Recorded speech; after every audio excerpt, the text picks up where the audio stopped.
Commercial bank and central bank basic difference है। तो सबसे पहले हमारे अगर बैंकिंग सिस्टम में देखा जाए तो सबसे पहले क्या होता है, आरबीआई होता है। आरबीआई कौन? Central bank. इसके नीचे जो है जनरली तीन तरीके के बैंक होते हैं। कौन कौन सा? एक बोला जाए पब्लिक सेक्टर बैंक, ठीक है, पब्लिक सेक्टर बैंक और प्राइवेट सेक्टर बैंक, और तीसरा क्या होगा भाई?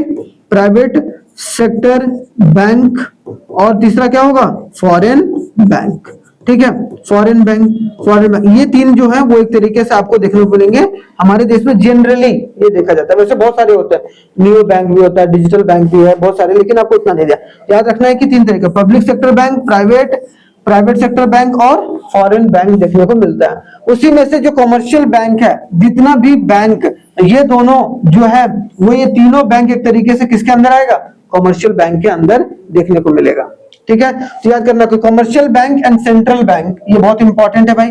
तो what do mean by a bank? It is an institution, एक बैंक एक इंस्टीट्यूशन है जो क्या करता है? एक्सेप्ट करता है हमसे डिपॉजिट। बैंक क्या करता है भाई? डिपॉजिट जो है वो एक्सेप्ट करता है, डिपॉजिट एक्सेप्ट करता है, और ग्रांट क्या करता है? लोन्स करता है। तो बैंक एक ऐसा इंस्टीट्यूशन है जो डिपॉजिट को एक्सेप्ट कर रहा है और लोन्स एंड एडवांसेस को वो क्या कर रहा है? दे रहा है, ठीक है, या फिर ग्रांट कर रहा है। इसको हम बोलेंगे ग्रांट, लोन्स एंड एडवांसेस। किसको? जो भी जरूरतमंद लोग हैं। तो बैंक, ठीक है, and gives loans to and advances to those who needs them. Simple सी बात है, लोगों से पैसा लिया लोगों को, और कम रेट ऑफ इंटरेस्ट इन लोगों को वापस करता है, और ज्यादा इंटरेस्ट रेट इन लोगों से एक तरीके से लेता है। तो इन दोनों के बीच का जो गैप है 10%, वो किसका प्रॉफिट हुआ? बैंक का प्रॉफिट होता है। सिंपल सा लॉजिक है एक इन्वेस्टिंग का।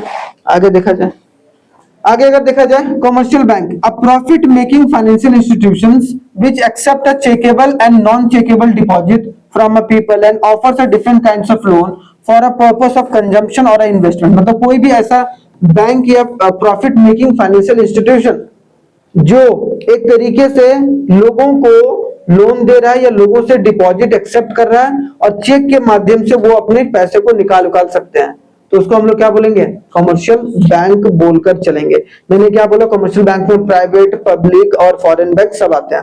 सारे बैंकिंग सिस्टम कमर्शियल बैंक के अंदर ही आते हैं, जो कि किसके अंदर है? आरबीआई के अंदर है, ठीक है। मतलब ऐसा कोई भी institution, financial institution, commercial bank बोला गया कि वैसे फाइनेंशियल इंस्टीट्यूशन जिसमें चेक के थ्रू, अब यहां पर हम लोग वो नहीं बोलेंगे जो चेक इशू नहीं करता है। मान लो non banking financial company, non banking financial company कभी भी कमर्शियल बैंक के अंदर नहीं आएगा। क्यों? क्योंकि वो कभी भी एक्सेप्ट नहीं करता डिपॉजिट। वो लोन तो देता है लेकिन एक्सेप्ट नहीं कर रहा डिपॉजिट। चेक से आप पैसा नहीं निकाल सकते, वहां वैसा कुछ नहीं कर सकते हो। इसीलिए वैसे इंस्टीट्यूशन, वैसे फाइनेंशियल इंस्टीट्यूशन जहां आप पैसा जमा कर सकते हो, चेक के माध्यम से जो है वो निकाल सकते हो। इसका मतलब वो सब सारे फाइनेंशियल इंस्टीट्यूशन कौन होंगे? बैंक। अब चेक मान लो कि कहीं लेके अगर चले जाओ, कहीं पैसा जमा किया, मान लो पोस्ट ऑफिस चले गए, पोस्ट ऑफिस में चेक लेके जाओगे, पोस्ट ऑफिस देगा पैसा? नहीं ना, वो तो आपको वहीं से अपना पासबुक लेके जाना होगा, वैसे निकाला जाएगा। बस सिंपल सी बात है। तो चेकबुक कहाँ होता है? कमर्शियल बैंक से रिलेटेड, मतलब वहां पर public, private and foreign bank, इन सब सारे बैंकिंग सिस्टम में जो है वहां से आप चेक से डिपॉजिट को आराम से विड्रॉ कर सकते हैं। समझ गए? जो नॉन बैंकिंग फाइनेंशियल कंपनी से कभी भी कमर्शियल बैंक के अंतर्गत नहीं आएगा, ठीक है, तो याद रखना है। आगे आ जाओ भाई, कमर्शियल बैंक हो गया हमारा।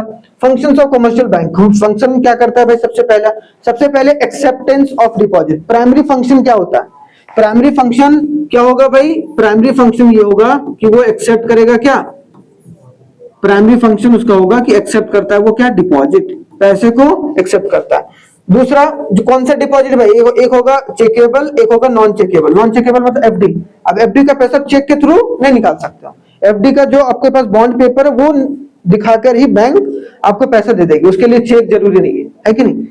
बहुत सारे पैसे हैं। तो यहाँ नॉन चेकेबल डिपॉजिट और चेकेबल डिपॉजिट दोनों एक तरीके से एक्सेप्ट करती है। कौन सा? Non checkable. जैसे मान लो आपने सोना दिया, अब सोना देने के बाद चेक से पैसा थोड़ा निकालोगे, आप वो पेपर ही तो दोगे, उसके थ्रू आप पैसा निकालोगे। सिंपल सी बात है, ठीक है। उसके बाद एडवांसमेंट ऑफ लोन्स, और लोन्स वगैरह देती है जिसमें ओवरड्राफ्ट फैसिलिटी, ओडी होता है, और discounting bill of exchange. Discounting bill of exchange क्या होता है? जैसे मान लो कि एक यहाँ पर इंपोर्टर है, ऐसे करके मान लेते हैं, ये इंपोर्टर है। इंपोर्टर कहाँ का है भाई? इंपोर्टर मान लो कहाँ पर है? अच्छा, गुजरात बोले हो, गुजरात का है, ठीक है। और वो कहां से सामान मंगा रहा है भाई? सामान मंगा रहा है वो अमेरिका से। कहां से? एक्सपोर्ट इंपोर्ट स्टेट के बीच में होता है क्या? कंट्री के बीच में, मतलब ये गुजरात इंडिया, मतलब इंपोर्ट कर रहा है कहां से, मतलब ये एक्सपोर्टर है, ठीक है, एक्सपोर्ट कर रहा है, ठीक है, और ये इंपोर्ट कर रहा है, ठीक है। तो ये इंपोर्ट करेगा तो ये मान लो कि एक जो बैंक है अमेरिका में वो एसबीआई है, ठीक है, एसबीआई में अमेरिका, और ये इंडियन कंपनी मान लो, ठीक है, और वो यहाँ एक इंडियन जो मैन्युफैक्चरर को अपना सामान बेच रहा है। अब मान लो कि इसके पास, अब इसको चूंकि ये 10 करोड़ का सामान दिया है, मतलब 10 करोड़ का बिल किसके पास है? ये एक्सपोर्ट किया तो 10 इसके पास है ना, ये इशू करेगा, अब बिल कौन देगा? बिल तो ये बना के दिया ना इसको, भाई एक्सपोर्ट किया सामान 10 करोड़ का इसको, ठीक है, ये भी इंडियन कंपनी, ये भी इंडियन कंपनी, और अमेरिका में भी एसबीआई है, तो एसबीआई ने एक तरीके से आपको बिल, अब ये बिल किसके पास है? क्योंकि बिल इसने इशू करा है भाई, तो बिल पर साइन किया, हाँ भाई मैंने तुमसे 10 करोड़ का सामान लिया, मैं तुम्हें इतने दिन में वापस करूंगा, मान लो 3 महीने में बोल दिया, तो ये बिल लेके कहां गया? एसबीआई के पास, और बोला कि भाई ये करो कि ये 10 करोड़ का जो बिल है उसके बदले आप मेरे को पैसा दे दो, फिर 3 महीने में आपको मैं ये पैसा वापस कर दूंगा। क्यों? क्योंकि जो एक्सपोर्टर है वो हमको 3 महीने में पैसा वापस करेगा। तो उसका मान लो कि 8 लाख, मतलब नहीं 8 करोड़ 90 लाख रुपए दे दिया, 10 लाख रुपए रख लिया, वैसे 10 लाख रुपए बहुत ज्यादा अमाउंट है, नहीं रखता है उतना, 1-2 लाख रुपए रखता है और 3 महीने के लिए उसको उतना पैसा दे देता है, ठीक है, 2-3 लाख रुपए 4 लाख रुपए उसका काट लिया, ठीक है, ताकि ये अपना एक्सपोर्टिंग, मान लो कि इसको दूसरा भी तो ऑर्डर आएगा, तब तक ये चुप तो नहीं रहेगा ना, 10 करोड़ अपना फंसा के तो नहीं रखेगा, तो उस बिल के बदले पैसे को एक्सचेंज कर सकता है बैंक में जाकर। सिंपल सी बात है कि जो बेच रहा है उसके पास बिल आया है और उस बिल को लेकर गया और एक तरीके से उसको एक्सचेंज कराया बैंक से, तो वो भी फैसिलिटी कौन प्रोवाइड करते हैं?